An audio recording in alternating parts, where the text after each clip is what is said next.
আসসালামু আলাইকুম গাইস। তো আমি বসে পড়লাম দুপুরে লাঞ্চ নিয়ে। আজকে আমাদের কি রান্না হচ্ছে চলো তোমাদের কাছে শেয়ার করি। তো এখানে মা রান্না করছে ফুলকপি আর রিঠা মাছ দিয়ে তরকারি, ঝাল, ফুলকপি আর রিঠা মাছের ঝাল। দেখো কেমন হয়েছে গাইস। তো খেতে কেমন হবে জানি না, এখন খেয়ে তো বলবোই যে কেমন হয়েছে। তো আশা করি ভালোই হবে। কালারটা দেখে আমাকে আর থামতে ইচ্ছা করছে না, মনে হয় যে কখন খাবো।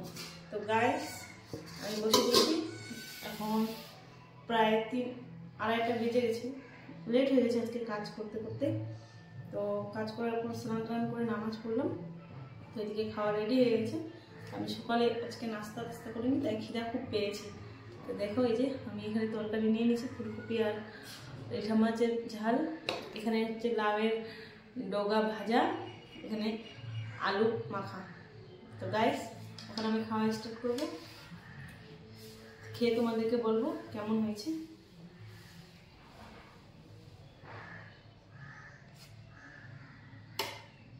জানি না কেমন হবে, খেয়ে বলবো। যাক লাইট ডোকাটা এদিকে আমাকে মহান্না প্রচুর ডিস্টার্ব করছে, কেন কি সকাল থেকে ছিল না, আর জানি না এখন কোথা থেকে চলে আসছে। সকাল থেকে তো ডাকছে তো খাওয়ার জন্য, বিস্কিট তো আসেই না। এখন দুপুরে খাওয়ার পর খাওয়ার জন্য চলে এসেছে, কারণ কি আজকে ওর জন্য ভালো রান্না হয়েছে না, অত মাংস এত পছন্দ করে না, মাছ পছন্দ করে, তো তাই। তো গাইস আমি এখন তরকারিটা নেব, মাছ দেখি কেমন হয়েছে, খেয়ে জানাবো তোমাদেরকে।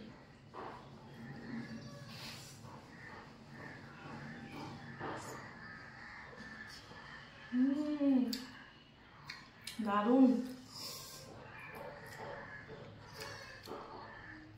তোমার লাউ ডগা কারা কারা পছন্দ করে কমেন্টে জানাবা,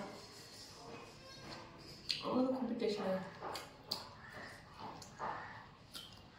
তো গাইস আজকের ব্লগটা এইটুকুই,